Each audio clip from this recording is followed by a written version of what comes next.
नमस्कार, आप देख रहे हैं punjabkesari.com और मैं हूं आपके साथ कोमल पवार। नई साल की शुरुआत के साथ ही दिल्ली और बिहार अब चुनावी साल में दाखिल हो चुके हैं।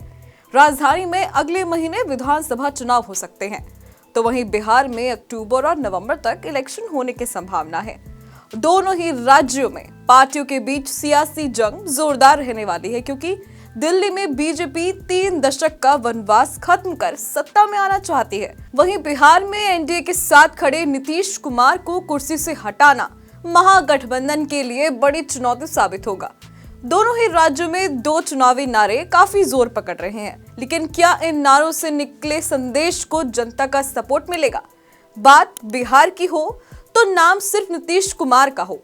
हाल ही में जेडीयू के इस नारे से साफ है कि सत्ता में रहने का हर हुनर नीतीश कुमार बखूबी जानते हैं। पाला बदल पॉलिटिक्स के महारथी कहे जाने वाले नीतीश अब तक 8 बार सूबे के मुख्यमंत्री बन चुके हैं और इसी बार फिर से ताल ठोकने के लिए तैयार है। बिहार में बीजेपी भले ही जेडीयू से बड़ी पार्टी हो, लेकिन सीएम की कुर्सी पर नीतीश बाबू काबिज है। बीजेपी अकेले अपने दम पर सरकार बनाने में अब तक विफल रही है, इसीलिए पार्टी को जेडीयू, लोजपा और एचएम जैसी छोटी पार्टियों का सहारा लेना पड़ रहा है। बिहार में हर चुनाव से पहले नीतीश के पाला बदलने की अटकलें लगाई जाती है और इस बार भी कुछ वैसा ही है। हाल ही में डिप्टी सीएम विजय सिन्हा ने बीजेपी कार्यकर्ताओं से अपने दम पर सरकार बनाने का आह्वान किया, तो जवाब में विपक्षी दल आरजेडी ने भी नीतीश कुमार को फिर से महागठबंधन का हिस्सा बनने का ऑफर दे डाला।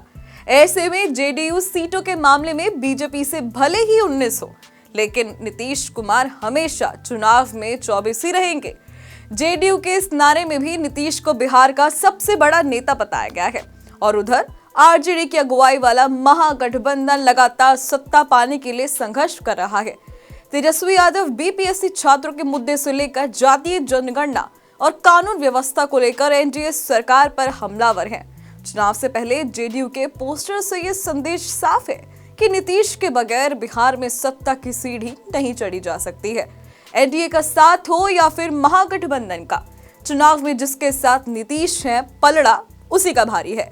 लेकिन क्या जनता एक बार फिर एनडीए सरकार पर भरोसा जताएगी या फिर महागठबंधन को मौका देगी? इसका जवाब तो आने वाले कुछ महीनों में मिल जाएगा। बहरहाल सियासी जानकारों का तो ये भी मानना है कि अगर नीतीश कुमार अब पलटे तो इसका नुकसान शायद बीजेपी को भी कहीं ना कहीं हो सकता है। खैर, नीतीश कुमार पाला बदलेंगे या एनडीए के सामने कोई नई डील लाएंगे, इसका पता तो आने वाले समय में ही चलेगा।